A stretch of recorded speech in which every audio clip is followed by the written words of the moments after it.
চন্দ্রকোনার বিধানসভা কেন্দ্র বনগাঁ।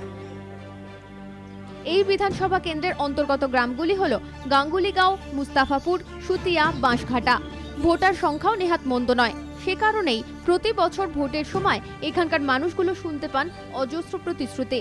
এদের মূল সমস্যা হলো কাঁটা তারের বেড়া, কারণ এই বেড়ার তারেই ঢাকা পড়ে গিয়েছে কৃষি জমি, যা তাদের রুজি রোজগারের একমাত্র উপায়।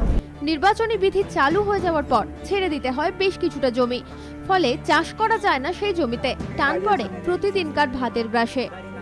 হ্যাঁ, ওভাবে জমি আছে 1.5 বিঘে এই তারকাটার মধ্যে। হ্যাঁ, একটু অসুবিধা হয়, তার মানে চাষবাস করতে একটু ওদিকে একটু কারণে বিএসএফ একটু ঝামেলা হয়, ওদিকে আর লোকজন আসে।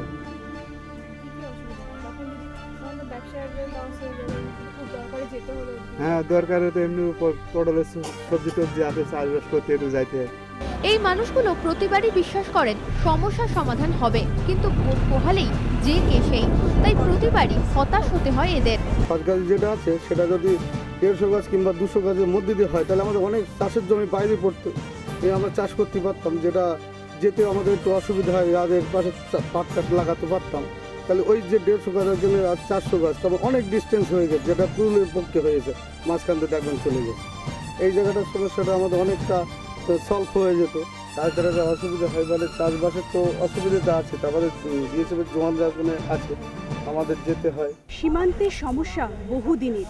স্বাধীনতার পর থেকে বিভিন্ন সমস্যার সম্মুখীন হতে হয় সীমান্তের মানুষদের।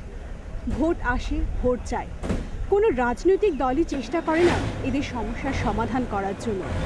তবু এরা ভোট দেয় আশায় আশায়, হয়তো কোনো একদিন এদের দৈনন্দিন জীবনের সমস্যা কিছুটা হলেও সমাধান হবে। ক্যামেরায় অমল বৈরাগ্যের সঙ্গে রশ্মিতা গুপ্ত, পেট্রোপল, বনগাঁ।